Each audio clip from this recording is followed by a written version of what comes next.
রাধে রাধে সবাইকে। আর কয়েকদিন আগে ছিল রাখি পূর্ণিমা। আর ওই দিন সকাল সকাল তো আমাদের কুট্টুসবাবুর ঘুম ভাঙে না, কিন্তু ও দিদি সকাল সকাল চলে এসেছিলো ওকে রাখি পরাতে। কারণ ও সেদিনকে বার ছিল, উপোস ছিল, গিয়ে আর জল ঢালবে। তো আমাদের বাবু খুব তাড়াতাড়ি ঘুম থেকে উঠে গেছে, কিন্তু ওর ঘুম আর কাটছে না। ওকে রাখি পরাচ্ছে আর এত চোখ দোলছে, এত চোখ দোলছে, ওর এত ঘুম পেয়েছে। রাখি কী পরবে, মানে কাটতেই ব্যস্ত। তো যাই হোক, অনেক কষ্ট ওকে রাখি পরানো হয়েছে। ও তো রাখি পরতে পরতে এইটা ভাবছে যে ও কখন ওটা ছিঁড়বে। আমি দেখছি ও রাখি পরার পর থেকে ও ওটা নিয়েই পড়ে আছে, মানে হাতে ওটা ধরে ও টেনে যাচ্ছে, কখন খুলবে কখন ছিঁড়বে। তো যাই হোক, রাখি পরানো হয়ে যাওয়ার পরে ওকে 5 রকম মিষ্টি খাওয়ানোর পালা। কিন্তু ও কিছুতেই মিষ্টি খেলো না। মানে ও দিদি তো খাওয়ানোর জন্য মানে খুবই উৎসুক, যে 5 রকম মিষ্টি নিয়ে এসছে কত কষ্ট করে, কিন্তু ও এক ফোঁটাও মুখে ঠেকালো না। আর টিপ পরানোর চেষ্টা চলছে, তো টিপ পরতেও সেম একই, ঘুম পেয়ে গেছে, তো খুব কান্নাকাটি করছে। এবারেও ঠাম্মি রাখি পরাচ্ছেন, কিন্তু এবারেও সেম, এটা দেখে আরও উৎসুক। মানে এত সুন্দর ফুলটা দেখতে পেয়ে ও তো মানে পরানো হয়েছে, আর কিছুক্ষণের মধ্যেই ও ফুলটা ছিঁড়ে ফেলেছে। মানে 5 মিনিটও মনে হয় হাতে রাখিটা থাকেনি।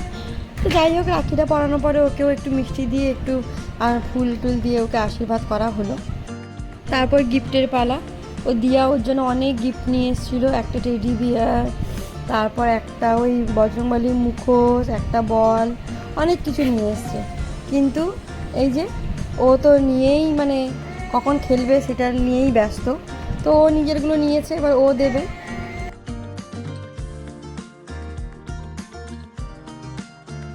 আর ও দিদির জন্য একটা আই লাভ সিস চকলেট নিয়ে এসেছিলো আর ব্যাগ। আর চকলেটটা দিয়ে দেখলাম যে ও আবার রিটার্ন নিয়ে নিয়েছে। মানে দিদিকে কি দেবে, দেখছে যে প্যাকেজিংটা এত ভালো, নিজেই নিয়ে নিল। তো যাই হোক, আমি ওকে তাড়াতাড়ি দিয়ে দিলাম। এবার তন্ময় রাখি পরার পালা।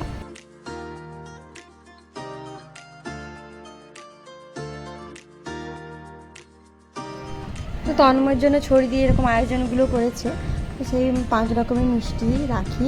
তো ওকে এখন আশীর্বাদ চলছে। তো ওর আশীর্বাদ হয়ে গেলে এরপর ওকে রাখি পরানো হবে।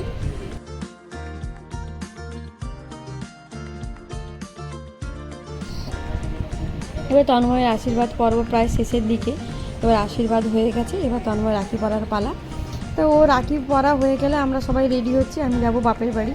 কারণ আমিও ভাইকে, আমার 2 ভাই আছে, ওকে রাখি পরাতে ওরা তো আসতে পারে না সব সময়। তো এবছর এই জন্য যাবো ঠিক করেছি। তো এবার ওকে রাখি পরা হয়ে গেছে, এবার কুটকুস একটু ঘুমিয়ে গেছে, ওর ভীষণ ঘুম পেয়েছিল। এবার যাচ্ছি আমি রেডি হতে, আমি রেডি হয়ে গেলে আমরা এক্ষুনি বেরোবো। তো যাই হোক, রাখি পরা হয়ে গেছে। এবার আশীর্বাদ হয়ে গেলে মুখ মিষ্টি করা হবে।